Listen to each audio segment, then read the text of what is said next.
Good afternoon, dear children. I welcome you all to another session of EVS Interactive class.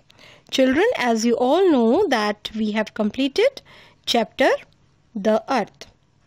So it's time to take a quick recap of this chapter. This is done with the idea that you can remember whatever we had done in this chapter, or to remind you the main points of this chapter. Through this chapter we have come to know that our earth is more than 4.5 billion years old. In the beginning it was like a giant ball of fire. Over time, as the earth cooled, lakes, rivers and land were formed, and after many years first life originated in oceans and then on land part. From space, our earth looks like a big ball whose most of the part appears blue, which represents the water part, and some parts appear green, yellow, brown, which are the land parts, and white also, which represents ice and snow. Earth is a part of solar system, in which Earth is the third planet from the Sun. Venus and Mars are Earth's neighboring planets, and Earth is the only planet in the solar system that supports life because it has air and water, and it is at the appropriate distance from the Sun.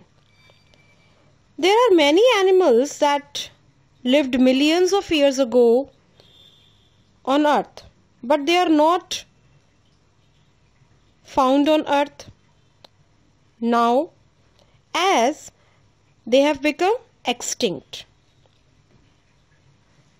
like dinosaurs. We had also discussed about some earthy facts, like Earth is not a perfect sphere. Rather, it is an oblate spheroid. It is flattened at the poles, at North Pole and at the South Pole.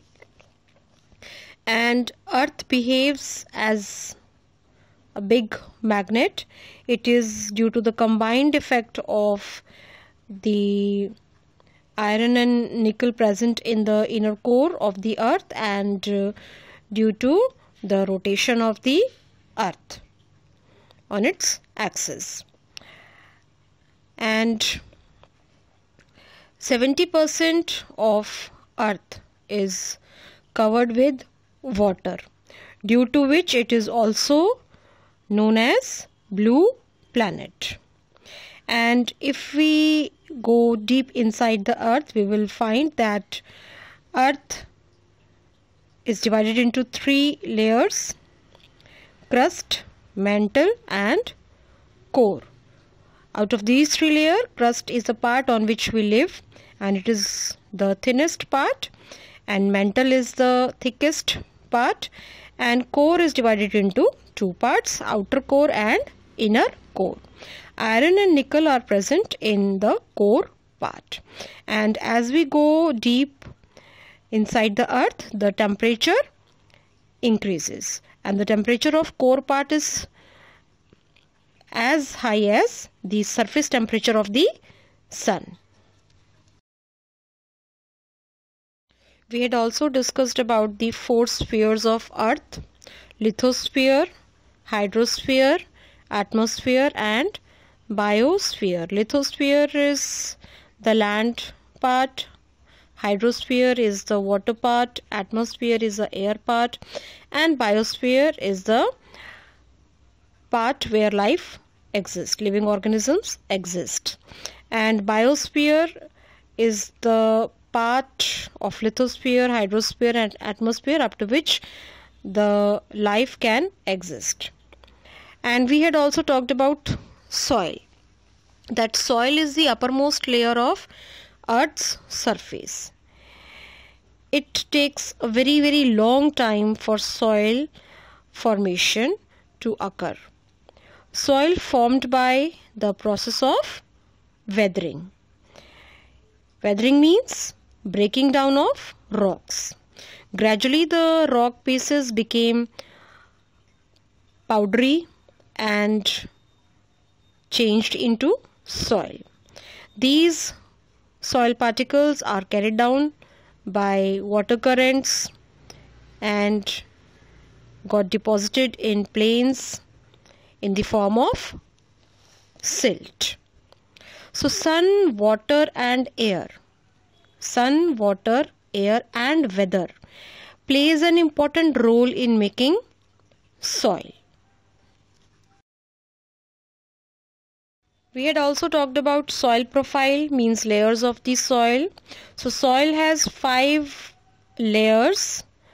If we look at the vertical cross section of the soil, then we can see that soil is divided into 5 layers from top to bottom, means going top to downwards deep. Then we can see that the topmost layer is the organic layer, which may or may not be present in some of the soils. Then is topsoil, then subsoil. After that is parent rock, and at the bottom the last layer is bedrock.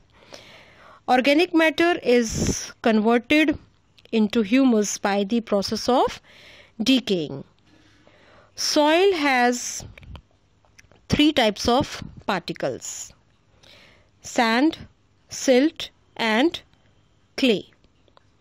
And on the basis of these particles, means soil texture, there are 4 types of soil: sandy soil, silt soil, clayey soil and loamy soil. Each type of soil has different characteristics. Like in sandy soil, the particles are the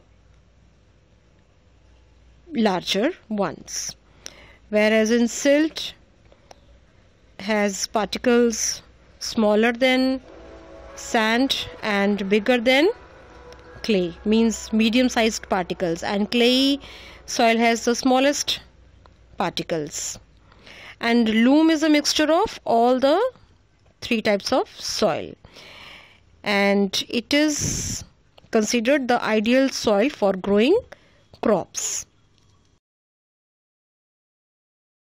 We had also talked about some of the problems which our earth is facing today, due to which the earth is getting polluted. And we had also discussed about the ways by which we can save our planet Earth, as our planet Earth is in danger today. The few points that we had discussed regarding this are like we have to plant more and more trees, we should stop cutting trees, we should save energy, and we should follow 3 R's, means reduce, reuse and recycle. And we should do all those things that are in favor of our planet Earth. We had also talked about some of the special days which are related to our environment and our Earth, like Earth Day, World Environment Day, and we had also talked about Van Mahotsav, and also about presenting sapling instead of expensive gifts on festivals and occasions, and many more things that we can do to save our planet Earth. So this is all about the chapter Earth, and now we will discuss the back exercise questions.